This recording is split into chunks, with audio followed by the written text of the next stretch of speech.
የተከበራችሁ አድማጮቻችን አሁን የደረሰን ዜና አለን። በምዕራብ ሐረርጌ ዞን መሰላ ከተማ በመንግስት ላይ የተጀመረው ህዝባዊ ተቃውሞ ተጠናክሮ ቀጥሏል። በዚህ መሰረት በምዕራብ ሐረርጌ ዞን በጀነታና በወልታሲሳ አካባቢዎች የሚኖሩ የኦሮሞ አርሶ አደሮች 20 ኪሎ ሜትር ርቀት በእግር ተጉዘው መሰላ ከተማ በመግባት በከተማው እየተቀጣጠለ ያለውን ህዝባዊ ንቅናቄ ተቀላቅለዋል። በምዕራብ ሐረርጌ ዞን የተቀጣጠለውን ህዝባዊ ንቅናቄ ለማፈን በሶስት ወታደራዊ ተሽከርካሪዎች የተጫኑ የአጋዚ ወታደሮች መሰላ ከተማ ገብተዋል።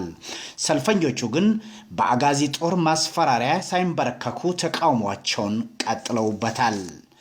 አንዳንድ የመሰላ ነዋሪዎች መላው የኦሮሞ ህዝብ በአንድነትና በአንድ ጊዜ ለህዝባዊ ተቃውሞ እንዲነሳ ጥሪ አቅርበዋል። ይህ በእንዲህ እንዳለ በምስራቅ ሐረርጌ ዞን ቆቦ ከተማ በተመሳሳይ ሁኔታ ህዝባዊ ተቃውሞ ይፈነዳል ብሎ የሰጋው መንግስት ከተማዋን በአጋዚ ጦር እየጠበቀ መሆኑ ታውቋል።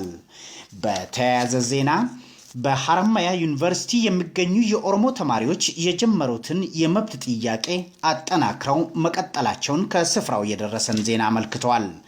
ከፍንፍኔ ከተማ በደረሰን ዘገባ ደግሞ በቦሌ ክፍለ ከተማ ወረዳ 12 ወረገኑ ተብሎ በመጠራ አካባቢ ህገወጥ ቤት ለማፍረስ በሚል ሰበብ ከ400 የሚበልጡ የፍንፍኔ ከተማ ፖሊሶችና አድማ በታኞች በህዝቡ ላይ ጥቃት በማድረስ ላይ ይገኛሉ።